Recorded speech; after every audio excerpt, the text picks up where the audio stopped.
Hello students, welcome back to my YouTube channel study time. आज की इस video में हम सदिशों के प्रकारों को पढ़ेंगे, जिसके अंतर्गत हम सदिशों के 7 प्रकार पढ़ेंगे, जिसमें हम नंबर 1 समान सदिश, नंबर 2 समांतर सदिश, नंबर 3 समतलीय सदिश, नंबर 4 विपरीत या ऋणात्मक सदिश, नंबर 5 शून्य या रिक्त सदिश, नंबर 6 एकांक सदिश तथा नंबर 7 अभिलंबवत या लंबकोणीय एकांक सदिशों को पढ़ेंगे। इन सभी सदिशों को पढ़ने के लिए वीडियो में अंत तक बने रहें। चलिए वीडियो को स्टार्ट करते हैं।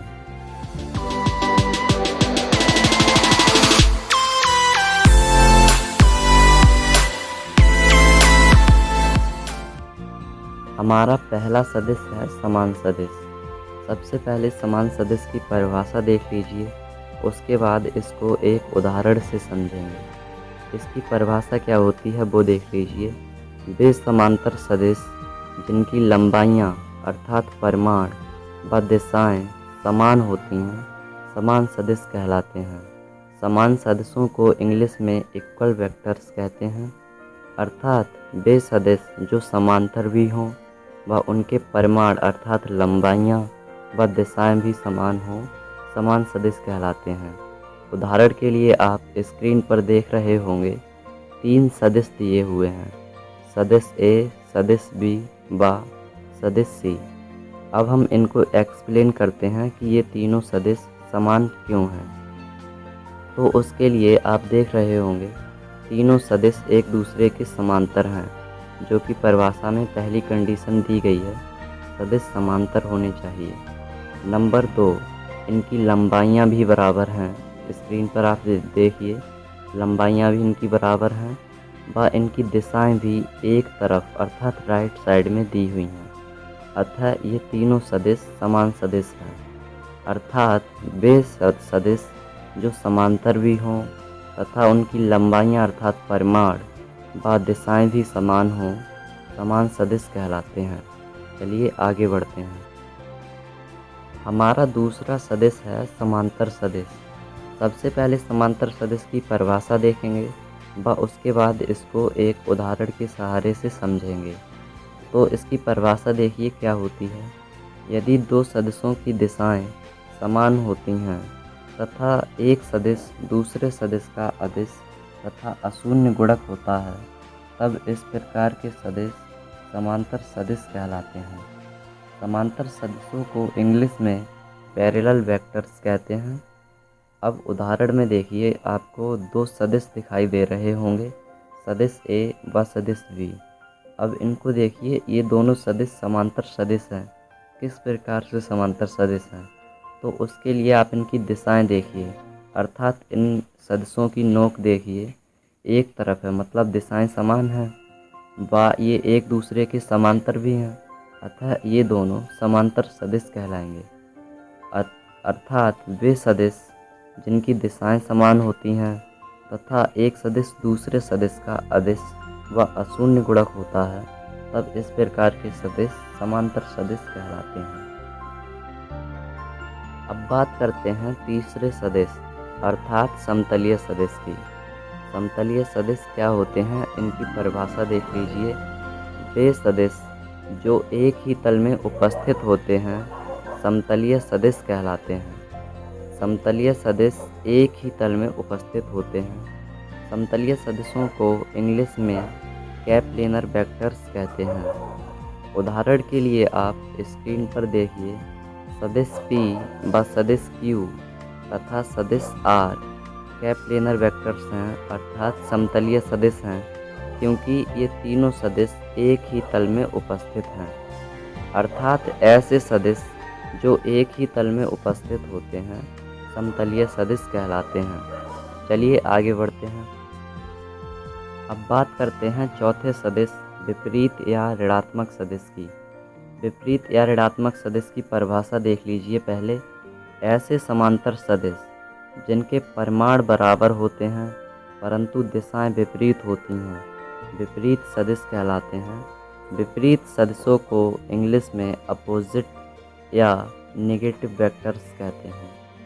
उदाहरण के लिए चित्र में देखिए, वेक्टर m व वेक्टर n विपरीत या ऋणात्मक सदिश हैं, क्योंकि इनके परिमाण बराबर हैं व ये समांतर भी हैं, परंतु इनकी दिशाएं अलग अलग हैं, अर्थात विपरीत या अपोजिट दिशा में हैं।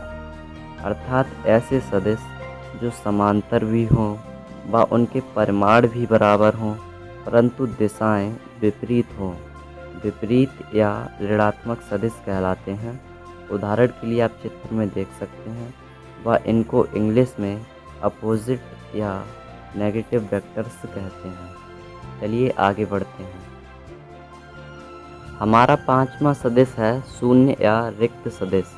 सबसे पहले इसकी परिभाषा देख लीजिए। वे सदिश जिनका परिमाण शून्य तथा दिशा अज्ञात हो, शून्य सदिश कहलाते हैं। इनको इंग्लिश में जीरो या नल वेक्टर्स कहते हैं। इसे जीरो से लिखा जाता है। शून्य सदिश के प्रारंभिक व अंतिम बिंदु समपाती होते हैं, अतः इसकी दिशा अनिश्चित होती है। अर्थात ऐसे सदिश जिनका परिमाण शून्य होता है व दिशा अज्ञात होती है, शून्य सदिश कहलाते हैं, व इसको जीरो से लिखा जाता है।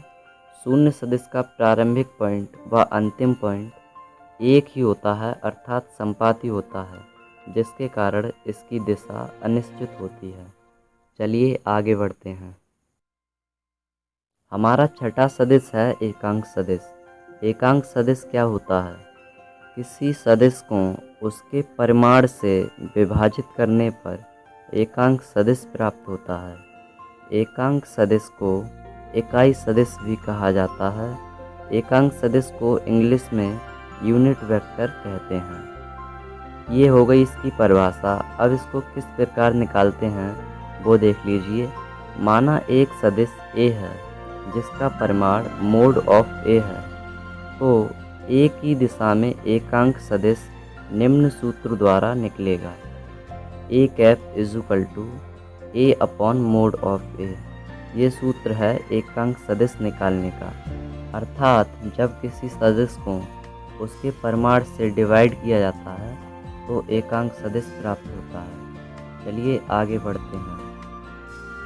हमारा सातवां सदिश है अविलंबवत या लंबकोणीय एकांक सदिश। लंबकोणीय अक्षों x अक्ष, y अक्ष तथा z अक्ष के अनुदिश जो तीन एक्सिस होती हैं 3 डायमेंशनल ज्यामिति में आपने देखा होगा, x अक्ष, y अक्ष तथा z अक्ष होती हैं। इनकी दिशा में एकांक सदिशों को क्रमशः i कैप, j कैप तथा k कैप से लिखा जाता है। यह तीनों परस्पर लंबवत होते हैं, अतः इन्हें लंबकोणीय एकांक सदिश कहते हैं। इनको इंग्लिश में ऑर्थोगोनल यूनिट वेक्टर्स कहा जाता है। आप चित्र में देखिए, आपको 3 एक्सिस दिख रही होंगी, x अक्ष, y अक्ष व z अक्ष, तथा इनकी दिशा में एकांक सदिश i कैप, j कैप व k कैप दिख रहे होंगे। इन्हीं i कैप व j कैप व k कैप को अविलंबवत या लंबकोणीय एकांक सदिश कहा जाता है। यह तीनों एक दूसरे के लंबवत होते हैं। आशा है आपको सदिशों के प्रकार समझ में आ चुके होंगे। अगर वीडियो अच्छी लगी हो तो इसे लाइक करें, दोस्तों के साथ शेयर करें व ऐसी ही वीडियो देखने के लिए चैनल को सब्सक्राइब कर लें। मिलते हैं अगली वीडियो में, तब तक के लिए जय हिंद, जय भारत।